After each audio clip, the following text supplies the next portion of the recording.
கேளடி கண்மணி, நான் உங்கள் யாழினி. இன்னும் நம்ம சேனலை சப்ஸ்கிரைப் பண்ணாதவங்க சப்ஸ்கிரைப் பண்ணிக்கோங்க. பக்கத்தில் இருக்கிற பெல் பட்டனையும் கிளிக் பண்ணிக்கோங்க. தேவதையை கண்டேன் பகுதி 4 பார்க்கலாமா? இதற்கு முந்தைய 3 பகுதிகளையும் டிஸ்கிரிப்ஷனில் கொடுக்குறேன். வேணுங்கிறவங்க போய் கேட்டு தெரிஞ்சுக்கோங்க. இப்போ வாங்க கதைக்குள்ள போகலாம். ஊட்டி பறந்து விரிந்து பச்சை பசேல் என்று காணப்பட்டது. அந்த பள்ளத்தாக்கு இலைகளே இல்லாமல் வெறும் பூக்களாலேயே புன்னகைத்துக் கொண்டிருக்கும் குட்டை குட்டையான பூமரங்கள், பனிப்புகை விலகாமல் ததும்பி வழியும் ஓடை, ஓடையின் கரையோரம் வரிசை வரிசையாய் உயர உயரமாய் நிற்கும் தயல மரங்கள். கம்பளி ஸ்வெட்டர் அணியாமல் அந்த பகுதிக்கு செல்பவர்கள் குளிரில் உறைந்து போக வேண்டியதுதான். அங்கு பகலில் கூட பனிப்பொழிவு இருக்கும். குளிரும் மிக மிக அதிகம். அங்கே செல்பவர்களுக்கு இயற்கையின் அழகை பருகிட 2 கண்கள் போதவே போதாது. சரிவான ஒற்றையடி பாதையில் தைரியமாகவும் நிதானமாகவும் அங்கே இங்கே கவனத்தை சிதறடிக்காமல் சென்றால்தான் அந்த பள்ளத்தாக்கை அடைய முடியும். பெரும்பாலும் சினிமாக்காரர்கள்தான் அங்கு படையெடுப்பார்கள். நிறைய சினிமாக்களில் பாடல் காட்சிகள் அந்த பகுதியை நீங்கள் பார்த்திருக்கலாம். இப்போது தீபாவும் மிதிலா ரேகாவும் அந்த பகுதிக்குத்தான் சென்று கொண்டிருந்தார்கள். கூடவே தரணியும் இருந்தான். 4 பேருமே கம்பளியால் நெய்யப்பட்ட அழுத்தமான ஸ்வெட்டர் அணிந்திருந்தார்கள். தீபாவின் கழுத்தில் கேமரா தொங்கியது. மிதிலாவும் ரேகாவும் ஒரே ஒரு பைனாக்குலரை வைத்துக்கொண்டு மாறி மாறி இயற்கை காட்சிகளை பார்த்து ரசித்தார்கள். பள்ளத்தாக்கை நோக்கி செல்லும் சரிவில் நீண்டிருந்த ஒற்றையடி பாதையில் தரணி முன்னால் நடக்க, மூவரும் பின்னால் நடந்தார்கள். பைனாக்குலரை கண்களில் பொருத்தி இருந்த மிதிலா துள்ளி குதித்தாள். ஏய் தீபா, இங்க வாயே, இந்த பூக்களை பாரு, எவ்வளோ அழகா இருக்குன்னு பைனாக்குலரை தீபாவின் கையில் திணித்தாள். எங்கே பார்க்கணும்? அதோ அந்த பள்ளத்துல ஒரு பாறை மேல பாரு. பைனாக்குலரில் கண்களை அழுத்தி மிதிலா காட்டிய பள்ளத்தில் பார்த்தாள் தீபா. அங்கே ஒரு பெரிய பாறை மீது கதிர்கதிராய் நீல நிறத்தில் பூத்து குலுங்கி இருந்தது குறிஞ்சிப்பூக்கள். தீபா பைனாக்குலரில் பதித்திருந்த கண்களை எடுத்தாள். நிவேந்தன், இந்த பூக்களை பாருங்களே. பைனாக்குலரை வாங்கி கண்களில் பொருத்தினாள். தீபா காட்டிய திசையில் பள்ளத்தினுள் பார்வையை வீசினான். எவ்வளவு அழகான பூக்கள்! ஆனா யாரும் பார்க்க முடியாத, பறிக்க முடியாத இடத்துல பூத்திருக்கே. இதத்தான் இயற்கையோட அற்புதம்னு சொல்வாங்களோ என்றான் உற்சாகமான குரலில். அந்த பூ அபூர்வமான குறிஞ்சிப்பூ. எப்பவும் கொடைக்கானல் மலை மேலதான் அதிகமா பூத்திருக்கும். இது குறிஞ்சிப்பூ சீசன் போல ஏதோ கொஞ்சமா இங்கேயே பூத்திருக்கு என்றான் தரணி. வாவ், 12 ஆண்டுகளுக்கு ஒரு முறைதான் பூக்கும்னு சொல்வாங்களே, அந்த பூவா? தீபாவின் கண்களில் மலர்ச்சி படர்ந்தது. அதேதான், எனக்கு அந்த பூக்கள் வேணும். ஒரு சிறுமியைப் போல பிடிவாதமாய் தனது ஆசையை வெளிப்படுத்தினாள் தீபா. அதை கேட்டதும் ரேகாவும் மிதிலாவும் மிரண்டார்கள். ஏய், விளையாடுறியா? ஏதோ பார்த்தமா ரசிச்சோமான்னு இல்லாம அந்த பூ வேணும்னு கேட்கிறையே, அதெல்லாம் நடக்கிற காரியமா? இங்கிருந்து 100 அடி பள்ளத்துல இறங்கி போய் அந்த பூவை யாரால பறிக்க முடியும்? சரிவுல லேசா தடுக்கி விழுந்தா அவ்வளவுதான், மேலே போய் சேர்ந்துடணும். தீபாவின் முகத்தில் ஏமாற்றம் பரவியது. சரி, வேணாம், இருங்க. ஏன் வேணாம்னு சொல்றீங்க? நான் கூட இருக்கிறதையே மறந்துட்டீங்களா என்றான் தரணி. நிவேந்தன், உங்களால் அந்த பூவை பறிச்சு வர முடியுமா? முடியும். அது ரொம்ப ஆபத்தான விஷயம் நிவேந்தன். முதல்ல இந்த இடத்தை விட்டே போயிடலாம், வாங்க. ரேகாவும் மிதிலாவும் பயத்தோடு சொன்னார்கள். ஆபத்தான விஷயங்கள் ஈடுபடுறதுதான் எனக்கு எப்பவுமே பிடிக்கும். தரணி தோள்களை குலுக்கியபடி சிரித்தான். நிவேந்தன், வேணாம். தீபாவும் சொன்னாள். வீணா பயப்படாதீங்க, என்னால அந்த பூக்களை பறிச்சு வர முடியும். சரிவின் நோரமாய் போய் நின்றான் தரணி. பள்ளத்தை பார்க்க பார்க்க தலையை சுற்றியது. வேணாம் நிவேந்தன், நான் தெரியாதனமா கேட்டுட்டேன். தீபாவின் முகத்தில் கலவரம் கொடி பிடித்தது. கெஞ்சுகிற குரலில் பேசினாள். இந்த இடத்தை விட்டு போயிடலாம் நிவேந்தன், போயிடலாம். நான் அந்த பூவை பறிச்சுக்கிட்டு வந்த பிறகு சரிவின் நோரத்தில் ஒரு புதர் செடியை பிடித்து கொண்டு சரசரவென்று கீழே இறங்கினான் தரணி. ரேகா, மிதிலா, தீபா மூவரும் சரிவின் விளிம்பில் வந்து நின்று பீதியாக பார்த்தார்கள். தரணியை காணவில்லை. 10 நிமிடம், 20 நிமிடம், 30 நிமிடம் என நிமிடங்கள் கரைய கரைய மூவருக்கும் வியர்க்கத் தொடங்கியது. நிவேந்தன் பாவம், யாரு பெத்த பிள்ளையோ, இப்ப ஏதாவது ஒண்ணு ஆயிடுச்சுன்னா யாரடி பதில் சொல்றது? எல்லாம் உன்னால தீபா. என்னடி என்னடி பண்ண சொல்றீங்க? தீபா சினுங்கினாள். நீதானே அந்த பூ வேணும்னு ஆசைப்பட்டது உண்மைதான். அதை பறிக்கிறது ரிஸ்கான விஷயம்னு தெரிஞ்சதுதான் வேணாம்னு சொல்லிட்டேனே. நான் தடுக்க அதையெல்லாம் காதலையே வாங்காம அவர் பாட்டுக்கு சரிவில் இறங்கினா நானா பொறுப்பு? ஆமா, நீதான் பொறுப்பு. ஏய், பயமுறுத்தாதீங்கடி. தீபாவுக்கு அழுகை வரும் போல இருந்தது. பூவை பறிக்க விட்டாலும் கூட பரவாயில்லை. கீழே இறங்கிய நிவேந்தன் பத்திரமாக மேலே வந்து விட வேண்டும். நிவேந்தனுக்கு எதுவும் ஆகிவிடக்கூடாது. நிவேந்தன், சீக்கிரமாய் வந்து விடுங்கள். எனக்கு பழிச்சொல்லை வாங்கி கொடுத்து விடாதீர்கள். சோகமாய் ஒரு பாறை திட்டில் போய் அமர்ந்து கொண்டாள். தீபா, நான் இதோ வந்துட்டேன். அப்போது முதுகுக்கு பின்னால் அந்த குரல் கேட்டது. திகைத்து போய் திரும்பினாள். கையில் கதிராய் பூத்திருந்த நீலவண்ண குறிஞ்சி பூக்களை செடியோடு ஒடித்து வந்திருந்தான் தரணி. குறிஞ்சி பூக்கள் பூத்திருந்த செடியின் கதிர்களை கொத்தாய் வைத்திருந்தான். இந்தாங்க, தீபாவிடம் நீட்டினான். நிவேந்தன், வந்துட்டீங்களா? ஏன் பயந்துட்டீங்களா? கண்ணெல்லாம் கலங்கி இருக்கே, அழுதீங்களா? ஆமா, அழுத என்றாள் தீபா தழுதழுப்பாய். ரேகாவும் மிதிலாவும் நிம்மதி பெருமூச்சு விட்டார்கள். நீங்க இறங்கின இடத்தையே நாங்க 3 பேரும் 1/2 மணி நேரமா வெறிக்க பார்த்துக்கிட்டு இருக்கோம். ஆனா நீங்க வேற பக்கத்துல இருந்து வர்றீங்களே, எப்படி? நான் இறங்கின இடத்துல பாதையே இல்லை. அதான் கீழே போய் பூவை பறிச்சதும் வேற வழியில ஏறி மேல வந்தேன். பிரமிப்பிலிருந்தும் பயத்திலிருந்தும் மேலாமல் திகைப்பாய் நின்றிருந்தாள் தீபா. நான் உங்களுக்காக எவ்வளவு கஷ்டப்பட்டு பறிச்சு கொண்டாந்திருக்கேன், வாங்கிக்க மாட்டீங்களா என்றான் உரத்த குரலில். கொடுங்க. கையில் வாங்கியபடியே சிநேகத்துடனும் மரியாதையுடனும் தீபா சிரித்தாள். ஏய், நிவேந்தனுக்கு தேங்க்ஸ் சொல்லடி என்றாள் மிதிலா. தேங்க்யூ நிவேந்தன், பரவாயில்லை. அப்போதுதான் அவனை உற்று பார்த்தாள் தீபா. அவனுடைய கன்னத்திலும் கையிலும் கோடு கோடாய் சிராய்ப்புகள், இரத்த கசிவுகள் தெரிந்தது. நிவேந்தன், என்ன இதெல்லாம்? கீழே இறங்கினப்ப ஏற்பட்ட சிராய்ப்புகள் எல்லாம் என்னாலதானே? அப்படி நான் நினைக்கல நிவேந்தன். நீங்க யாரோ நான் யாரோ, ஆனா நான் ஆசைப்பட்டுட்டேன்னு எதுக்காக ரிஸ்க் எடுத்தீங்க? உங்களுக்கு ஏதாவது ஆயிருந்தா யாரு பதில் சொல்றது? எனக்கு எதுவும் ஆகாது, அழுத்தமாய் சொன்னவனை வியப்பாய் பார்த்தாள். உங்களுக்கு நான் ஏதாவது செய்தே ஆகணும் நிவேந்தன். என்ன செய்ய போறீங்க? சொந்தமா பிஸ்னஸ் பண்ணணுங்கிறது தானே உங்களோட ஆசை. அதுக்காகத்தானே உங்க வீட்டில் பிரச்சனை பண்ணிக்கிட்டு இங்கே வந்திருக்கீங்க. அவளிடம் சொன்ன போய் அவனுக்கே மறந்து போயிருந்தது. ஆமா, நான் எங்க டாடி கிட்ட சொல்லி தேவையான பணத்தை வாங்கி தரேன். உங்க விருப்பப்படி பிஸ்னஸ் பண்றீங்களா? பிஸ்னஸ்ல பெரிய ஆளா வந்ததும் வாங்கிய பணத்தை திருப்பி கொடுத்துடலாம். அவள் தன் மீது காட்டிய அக்கறையை நினைத்து பூரித்து போனான். அதெல்லாம் வேணாம் தீபா, வேற என்னதான் வேணும்? நான் கேட்கிறத உங்க டாடியால கொடுக்கவே முடியாது என்றான் தரணி. தீபா அவனை புரியாமல் பார்த்தாள். அறைக்குள் குறுக்கும் நெடுக்குமாய் நடந்து கொண்டிருந்தார் சந்தான பூபதி. இதயம் வேக வேகமாய் துடித்தது. சென்னியப்பனிடம் பேசியதிலிருந்து அவரால் படபடப்பை அடக்கவே முடியவில்லை. ஊட்டியில் இருக்கும் தீபாவுடன் இளைஞன் ஒருவன் இருக்கிறான் என்று சென்னியப்பன் சொன்ன செய்தி அவரை வருத்தெடுத்தது. அந்த இளைஞனுக்கு 30 வயது இருக்கும் என்றானே, அவன் யாராயிருக்கும்? தீபா இதை பற்றி என்னிடம் எதுவுமே சொல்லவில்லையே. தீபா ஊட்டிக்கு போக வேண்டும் என அடம் பிடித்து இதற்காகத்தானா? எவனோ ஒருவுடன் ஊர் சுத்தத்தானா? அவளுடைய சிநேகிதிகள் மிதிலாவும் ரேகாவும் இதற்கு உடந்தையாக இருப்பார்களோ? இன்னொருவனுடன் கல்யாணம் நிச்சயிக்கப்பட்ட பிறகும் வேறொரு ஆணுடன் தீபா ஊரை சுற்றுகிறாள் என்றால் அதற்கு என்ன அர்த்தம்? தீபா அவனை காதலிக்கிறாளோ? காதலை என்னிடம் சொல்ல பயந்து மூடி வைத்திருக்கிறாளோ? சந்தான பூபதிக்கு வியர்த்தது. தீபாவா இப்படி? என் மகள் தீபாவா இப்படி?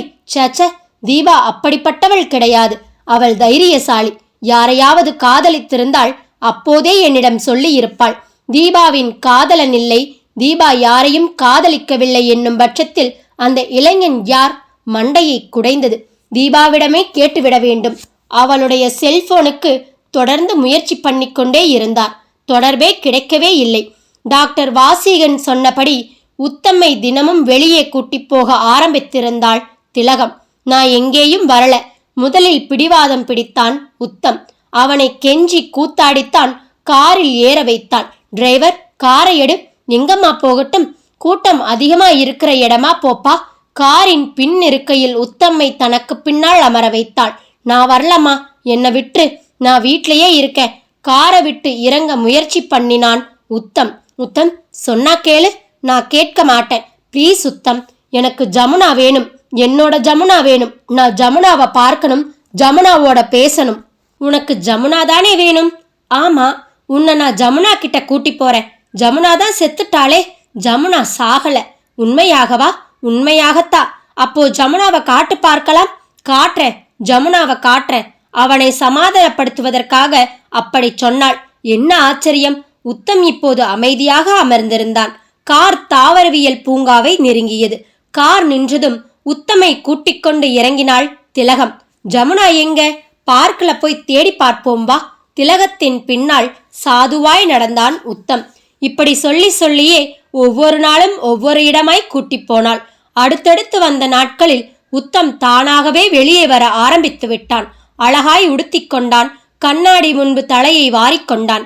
அவனுக்கு பிடித்தமான சென்ட்டை உடம்பு முழுவதும் பீச்சிக் கொண்டான். அம்மா, போகலாமா என்றான் ஆர்வமாய். எங்கே போகப் போகிறோம்? வேண்டுமென்றே கேட்டாள் திலகம். ஜமுனாவை தேடுறதுக்கு. திலகத்தின் கையை பிடித்து காருக்குள் அழைத்து போனான். அம்மா, என்ன உத்தம், ஜமுனா கிடைச்சிடுவாதானே? அழுவதா சிரிப்பதா? திலகத்திற்கு ஒன்றுமே விளங்கவில்லை. அம்மா, இன்னைக்கு நாம லேக் பக்கம் போய் ஜமுனாவை தேடலாமா? தேடலாமே. திலகம் பொம்மையாய் தலையை ஆட்டினாள். டிரைவர், நீங்க கீழே இறங்குங்க, காரை நானே ஓட்டி போறேன். டிரைவரை கீழே இறங்க சொல்லி வற்புறுத்தினான். உத்தம், நீ காரை ஓட்ட வேணாம், டிரைவரே ஓட்டட்டும். நீ என் பக்கத்துல வந்து உட்காரு. ஏமா பயப்படுற? நான் காரை எதுலையாவது விட்டு மோதிடுவேன்னு தயங்குறியா? அதெல்லாம் ஒரு பயமும் இல்லை. இப்போ உன்னோட உடல்நிலை இருக்கிற நிலையில நீ காரெல்லாம் ஓட்டக்கூடாது. சொன்னா கேளு உத்தம். அவனை சமாதானப்படுத்துவதற்குள் போதும் போதும் என்றாகிவிட்டது. ஒரு வழியாய் காரில் ஏறி திலகத்தின் பக்கத்தில் அமைதியாய் அமர்ந்தான் உத்தம். டிரைவர் காரை கிளப்பினார். கார் ஏரிக்கரையை நோக்கி விரைந்தது. தீபாவும் தோழியர்களும் பச்சை பள்ளத்தாக்கை பார்த்துவிட்டு அப்போதுதான் திரும்பியிருந்தார்கள். போர்ட்டிகோவையொட்டி காரை நிறுத்திவிட்டு கீழே இறங்கினான் தரணி. பின்னாலேயே இறங்கி ஓடி வந்தாள் தீபா. நிவேந்தன், கையில் ஏற்பட்ட சிராய்ப்பை டாக்டர் கிட்ட காட்டி ஏதாவது ஆயின்மெண்ட் வாங்கி தடவிக்கிட்டு வர்றீங்களா என்றாள் அக்கறையோடு.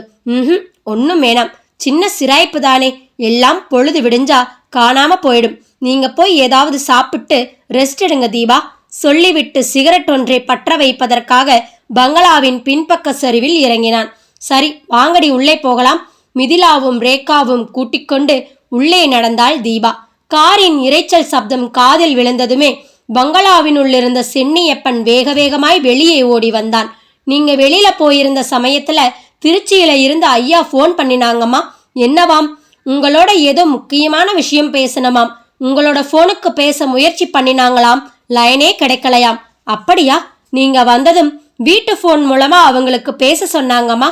நான் பேசுறேன், நீ போய் எல்லோருக்கும் டீ போட்டு கொண்டா சென்னியப்பா. இதோ கொண்டாரேம்மா. சமையலறை பக்கம் இருந்த தன் மனைவி செவ்வந்தியிடம் ஓடினான் சென்னியப்பம். டாடி, முக்கியமான விஷயம் பேசணும் என்று சொன்னாரே, அந்த முக்கியமான விஷயம் என்னவாயிருக்கும்? நீ உங்க டாடி கிட்ட பேசு தீபா, நாங்க மாடி அறையில இருக்கோம். மிதிலாவும் ரேகாவும் அங்கிருந்து நகர்ந்தார்கள். ஹாலின் மூலையில் பிரம்பு கம்பினால் பின்னப்பட்டிருந்த டீஃபாயை நெருங்கி அதன் மேலே வைக்கப்பட்டிருந்த லேண்ட்லைன் போனின் ரிசீவரை கையில் எடுத்தாள். சந்தான பூபதியின் செல்போன் எண்களை அழுத்தினாள். மறுமுனையில் மணியடித்தது. சந்தான பூபதி உடனே லைனில் கிடைத்தார். டாடி, நான் தீபா பேசுறேன். ஊரையெல்லாம் சுத்தி பார்த்தாச்சா? எப்ப பங்களாவுக்கு திரும்பி வந்த? இப்பதான் டாடி. உன்னோட செல்போனுக்கு என்னம்மா ஆச்சு? மாப்பிள்ளை உன் கூட பேசணும்னு ட்ரை பண்றப்ப எல்லாம் லைனே கிடைக்க மாட்டேங்குதாமே. ரொம்ப ஃபீல் பண்ணி என்கிட்ட பேசினாருமா. இதை உன்கிட்ட சொல்லணும்னு ட்ரை பண்ணினா எனக்கும் லைன் கிடைக்கல. அப்புறம்தான் லேண்ட்லைனுக்கு ஃபோன் போட்டு சென்னியப்பனோட பேசி விஷயத்த சொன்னேன். சாரி டாடி, நான் ஊட்டிக்கு வந்ததுலேருந்து என்னோட செல்போனுக்கு சார்ஜ் ஏத்துறதையே மறந்துடுறேன். அதனாலதான் உங்க மாப்பிள்ளைக்கும் உங்களுக்கும் லைன் கிடைக்கல போல இருக்கு. நான் இப்பவே என்னோட செல்போனுக்கு சார்ஜ் ஏத்திடுறேன். சார்ஜ் ஏத்தினா மட்டும் போதாது, மாப்பிள்ளையோட 4 வார்த்தை பேசுமா. நானா? வெட்கம் கண்களில் படர்ந்தது. நீதான் பேசணும். அவரு உன் குரலை கேட்கணும்னு துடிக்கிறாருமா. உங்ககிட்ட சொன்னாரா? ஆமா, நல்ல மாப்பிள்ளை. தீபா சிரிக்க அம்மாடி தீபா, உன் கூட இப்ப ஊட்டியில யார் யார் இருக்காங்க? மிதிலாவும் ரேகாவும், அவங்க 2 பேர் மட்டும்தான் இருக்காங்களா? டாடி, பொய் சொல்லாதே தீபா. உன் கூட இளைஞன் ஒருத்தன், அவன் யாரு? அதெல்லாம் உங்களுக்கு யாரு சொன்னது? சென்னியப்பன் தான் சொன்னா. அவர் பேரு நிவேந்தன். நாங்க ஊட்டிக்கு வர்றப்போ மேட்டுப்பாளையத்தை தாண்டினதும் கார் டயர் வெடிச்சிடுச்சு. கைவசம் ஸ்டெப்னியும் எடுத்து போகலையா? யாருமில்லாத மலரோட்ல வசமா மாட்டிக்கிட்டோமேன்னு 3 பேரும் கலவரமாயிட்டோம். உதவிக்கு வாங்கன்னு கூச்சலிட்டு கத்தினா கூட யாரும் வராத இடம் அது. நல்லா இருட்ட வேற ஆரம்பிச்சிடுச்சு. அந்த சமயத்துல தான் அங்கே நாங்க நிவேந்தனை சந்திச்சோம். நிவேந்தனுக்கு சொந்த ஊரு கோயமுத்தூர். அவங்க அப்பா கிட்ட சண்டை போட்டுக்கிட்டு கோபமா வீட்டை விட்டு வெளியேறி வந்தவருக்கு மேட்டுப்பாளையம் வர்ற வரைக்கும் தான் காசு இருந்திருக்கு. ஊட்டிக்கு போய் ஏதாவது வேலை தேடிக்கணும்னு நடந்தே போய்கிட்டு இருந்தார். நாங்க கூப்பிட்டதுமே முகம் சுளிக்காம ஓடி வந்து உதவி செய்தார். காரோட டயரை கழட்டி எதிரே வந்துகிட்டு இருந்த பஸ்ல ஏறி மேட்டுப்பாளையத்துக்கு போய் வேற டியூப் வாங்கி போட்டு டயரை சரி பண்ணி கொண்டாந்தாரு. அங்கிருந்து கையோட ஒரு மெக்கானிக்கையும் கூட்டியாந்துட்டாரு. அவர் மட்டும் தக்க சமயத்துல உதவி செய்யலன்னா நிவேந்தனையும் எங்க கூட கார்லயே ஊட்டி வரைக்கும் கூட்டி வந்தோம். ஊட்டி வரைக்கும் கூட்டி வந்தது சரி, அதுக்கப்புறமும் அவனை உங்க கூடவே எதுக்காக தங்க வச்ச? அவர் நான் போயிடுறேன்னு தான் சொன்னார். நான் தான் வேணாம், உங்க வீட்டுல கோபமெல்லாம் தீர்ந்து தேடி வர்ற வரைக்கும் எங்க பங்களாவிலேயே தங்கிக்கன்னு பர்மிஷன் கொடுத்தேன். முன்ன பின்ன தெரியாதவனையெல்லாம் நம்பலாமாம்மா? நீங்க பயப்படுறது எனக்கு புரியுது டாடி.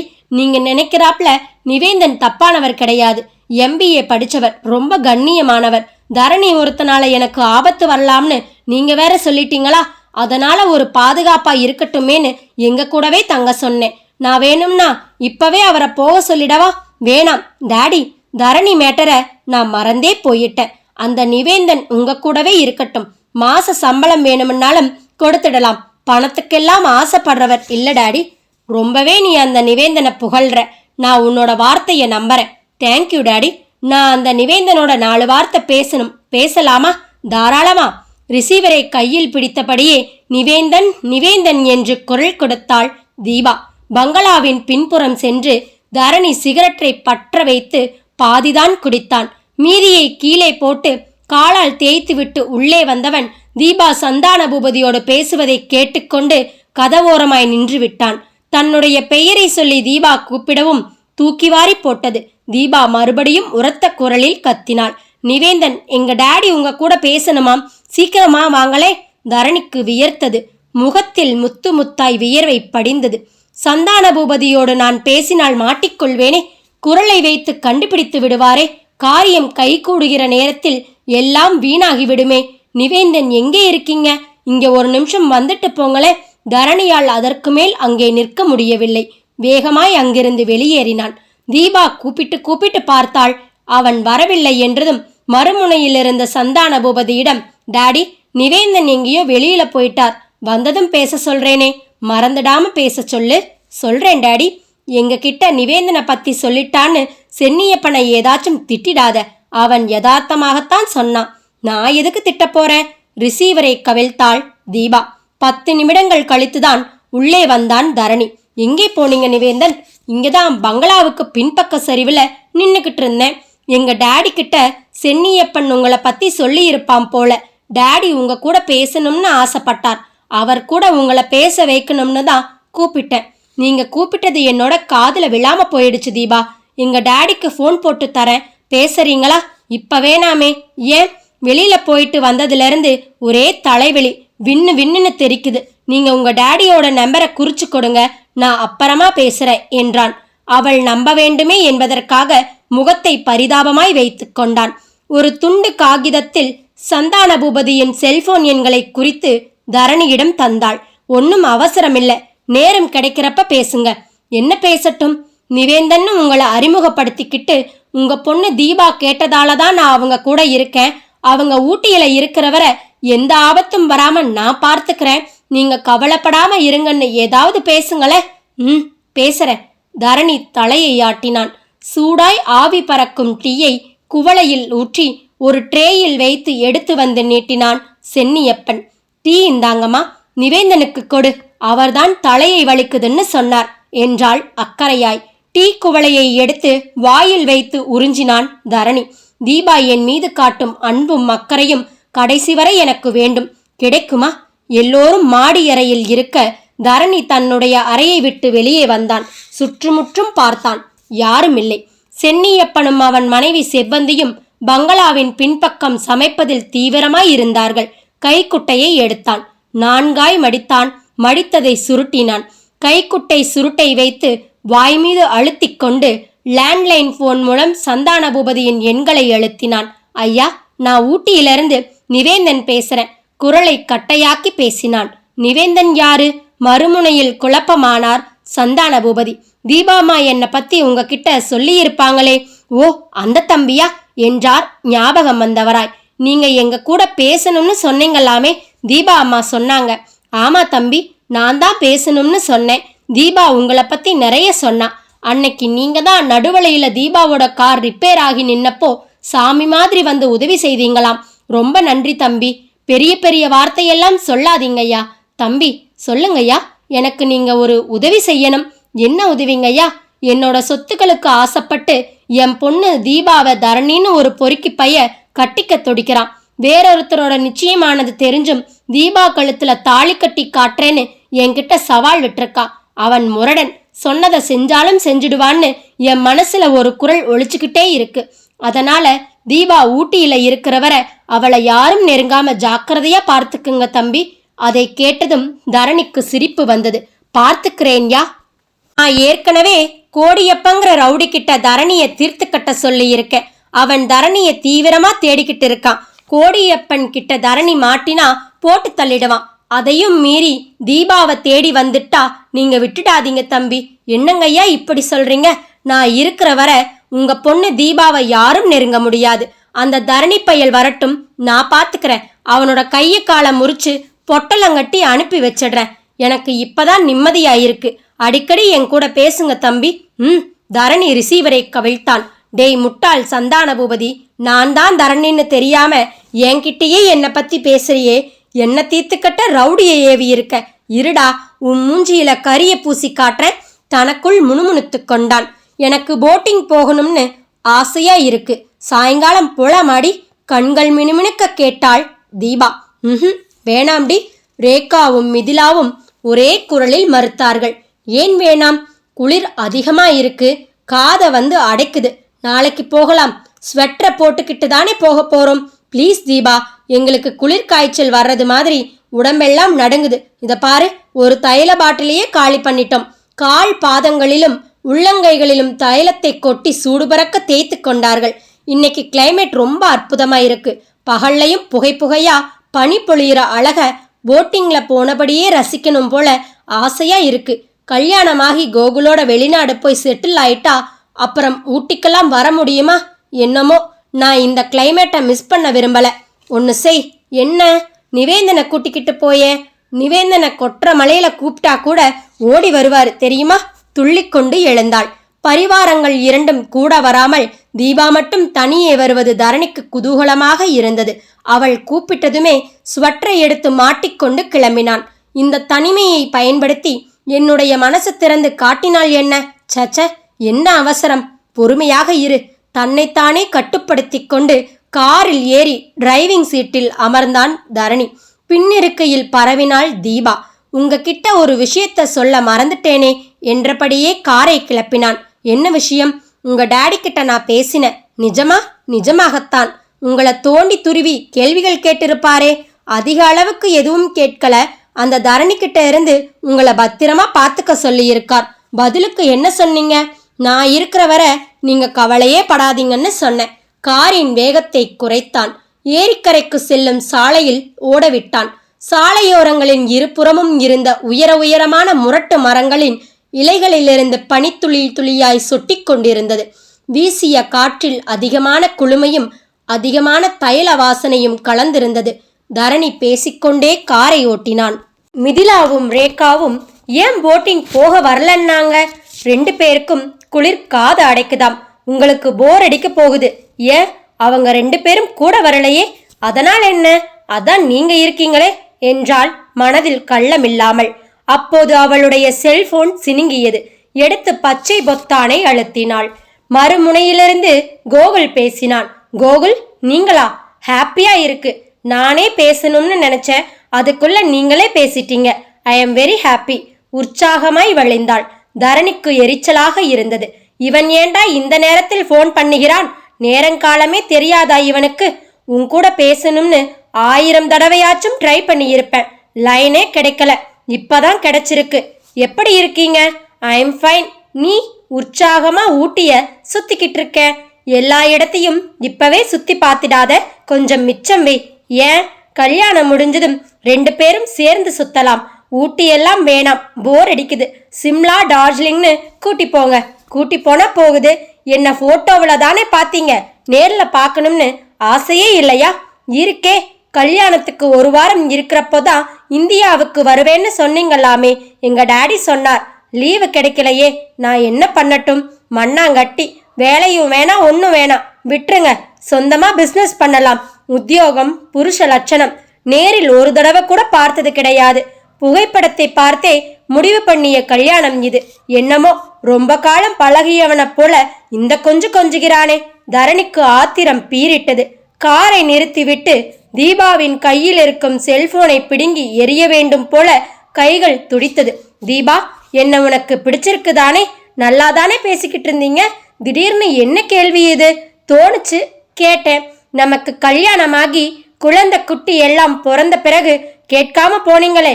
உங்களை எனக்கு பிடிச்சதால தானே கல்யாணத்துக்கு சம்மதிச்ச. தேங்க்யூ தீபா. இந்தியாவுக்கு சீக்கிரமா வர்ற வழிய பாருங்க.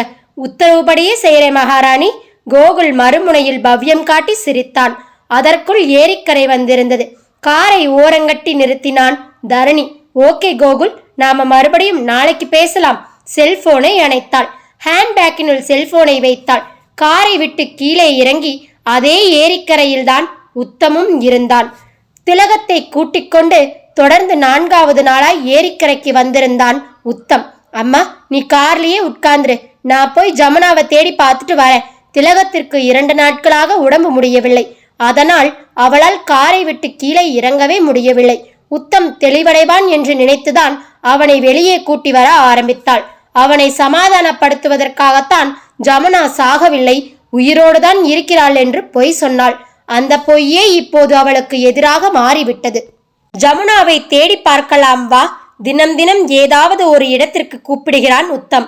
நான் வரவில்லை என்று சொல்லவும் முடியாது. அவனுடைய விருப்பப்படி கூட வந்தால் மனசு ரணமாகி விடுகிறது.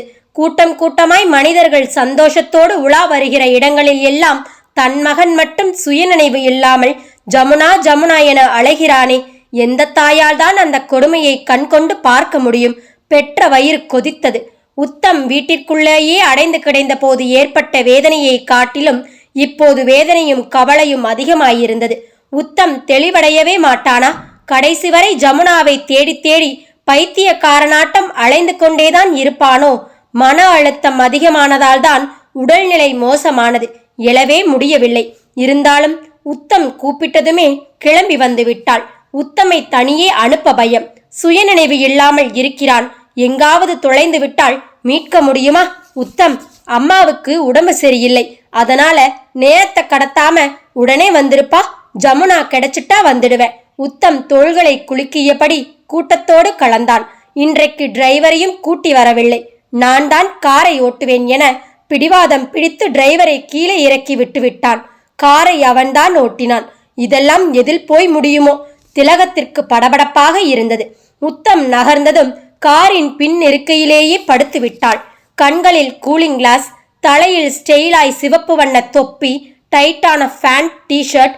எந்த பெண்ணையும் திரும்பி பார்க்க வைக்கக்கூடிய அட்டகாசமான தோற்றம்.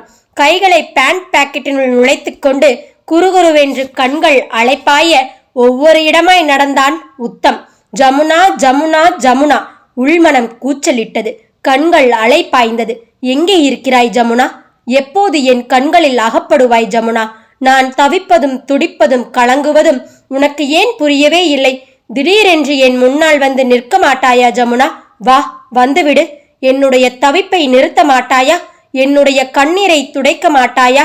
கூட்டம் அதிகமாக இருந்த கைவினை பொருட்கள் விற்கப்படும் கடையை நோக்கி போனான். குட்டையான பாவாடையும் இறுக்கமான மேலாடையும் அணிந்த இளம் பெண்கள் மான்குட்டிகளாய் துள்ளியபடி அவனை கடந்து சென்றார்கள். இந்த மான் கூட்டத்தில் என் ஜமுனா இருக்கிறாளா? அவர்களையே வெறிக்க வெறிக்க பார்த்தான். அவன் வெறித்து பார்ப்பதை அவர்கள் கவனித்து விட்டார்கள். என்னடி இப்படி பார்க்கிறான்? அந்த இளம் பெண்கள் தங்களுக்குள் பேசி சிரித்தபடியே வேறு பக்கமாய் நகர்ந்தார்கள். கைவினை பொருட்கள் விற்கும் கடைக்குள் நுழைந்த உத்தமை கடைக்காரன் கேட்டான், என்ன சார் வேணும்? ஜமுனா. ஆள் அட்டகாசமா இருக்கா, ஆனால் லூசு போல இருக்கு. முணுமுணுத்தபடியே கடைக்காரன் உத்தமை கையை பிடித்து வெளியே இழுத்து வந்தான். எனக்கு ஜமுனா வேணும். உத்தம் மந்திர மாதிரி அதே வார்த்தையை உச்சரிக்க கடைக்காரன் எரிச்சலும் கோபமுமாய், அதோ அங்கே போ, ஜமுனா போட்டிங் போய்கிட்டு இருக்காய் என்றான். ஏரிக்கரையை காட்டியும் விட்டான். உத்தம் இயந்திரம் மாதிரி அங்கிருந்து நடந்தான். ஏரிக்கரையோரம் வந்தான். ஏரியில் ஆண்களும் பெண்களும் ஜோடி ஜோடியாய் படகில் மிதந்து கொண்டிருந்தார்கள். உத்தமின் கண்கள் விரிந்தது. கரைக்கு போகலாமா? தீபாவிடம் கேட்டபடியே துடுப்பை போட்டான் தரணி. மனதளவில் 10 வயது குறைந்தது போல இருந்தது தீபாவிற்கு. இன்னும் கொஞ்ச நேரம் மிதக்கலாமே. அரை மணி நேரம் முடிஞ்சிடுச்சு. கூடுதலா அரை மணி நேரம் இங்கேயே இப்படியே மிதக்கலாம் போல தோணுது நிவேந்தன், தீபா பரவசமாய் சொன்னாள். அதெல்லாம் கல்யாணத்துக்கு பிறகு, இப்போ இது போதும் தீபா என்றான் தரணி. என்ன சொல்றீங்க? கல்யாணத்துக்கு பிறகு உங்க ஹஸ்பண்டோட வர்றப்ப ஒரு நாள் முழுக்க இந்த படகுலையே இருக்கலாம். இன்னைக்கு இது போதும்னு சொல்றேன். பனிப்பொழிவு அதிகமா இருக்கு. அப்புறம் பனி தலையில இறங்கி தலைவலி வந்துடும். ஓகே, கரைக்கு போங்க. கடல் மாதிரி அலையடிக்கிற தண்ணீர். அங்கிருந்து பார்த்தபோது கரையின் ஒரு பக்கம் உயரமான தைல மரங்கள் கூட்டமாய் அணிவகுத்து நின்றிருந்தன. இன்னொரு பக்கம் கரை மீது கலர் கலராய் உடையணிந்த சுற்றுலா பயணிகளும் நெருக்கமான கட்டிடங்களும் வரிசையாய் நிறுத்தப்பட்டு கிடக்கும் வாகனங்களும் கண்கொள்ளா காட்சியாக இருந்தது. அலையடிக்கும் தண்ணீர் பரப்பிற்கு மேலே துள்ளி குதிக்கும் மீன்கள், குபீர் குபீர் என்று பறந்து வந்து மீன்களை கொத்தி செல்லும் பறவைகள். தீபாவிற்கு கரைக்கு போகவே மனமில்லை. கையிலிருந்து கேமராவினால் எல்லா காட்சிகளையும் கிளிக் பண்ணினாள். நாளைக்கு இங்கே வரலாமா நிவேந்தன்? வருவோம். படகு கரையை நெருங்கியது. படகை கரையை ஒட்டி இருந்த சிமெண்ட் மேடையை ஒட்டி நிறுத்தினான். பார்த்து ஜாக்கிரதையா, கரை மேல ஏறுங்க தீபா என்றான். தீபா மெதுவாய் எழுந்தாள். படகு குலுங்கியது. அப்படியே அவன் மீது பொத்தென விழுந்தாள். தரணிக்கு சுகமாக இருந்தது. அதை வெளியே காட்டிக்கொள்ளாமல் அக்கறையை வார்த்தைகளில் கொட்டினான். ஜாக்கிரதையா ஏறுங்கன்னு சொன்னேன்ல. உரிமையோடு அவளை தொட்டு தூக்கி கரை ஏற்றி விட்டான். பிறகு அவனும் ஏறினான். தேங்க்ஸ் நிவேந்தன். இதுக்கெல்லாம் எதுக்கு தேங்க்ஸ்? இருவரும் நீளமான சிமெண்ட் பாதையில் நடந்தார்கள். ஜமுனா. தீபாவின் தோள் மீது அழுத்தமாய் ஒரு கை விழுந்தது. தீபா திக்கென அதிர்ந்து திரும்பினாள். ஜமுனா, இத்தனை நாளா எங்கே போயிருந்த? கண்களில் உற்சாகம் கொப்பளிக்க குரலில் ஏக்கம் வழிய தீபாவை பார்த்தான் உத்தம். நீங்க யாரு? தீபா குழப்பமாய் கேட்டாள். டேய், கையை எடு. யார்டா நீ? தரணி ஆத்திரமாய் உத்தமின் கையை தட்டி விட்டான். ஜமுனா, நான் யாருன்னு தெரியலையா உனக்கு? அப்போதுதான் தீபாவிற்குள் சட்டென்று ஞாபகம் வந்தது.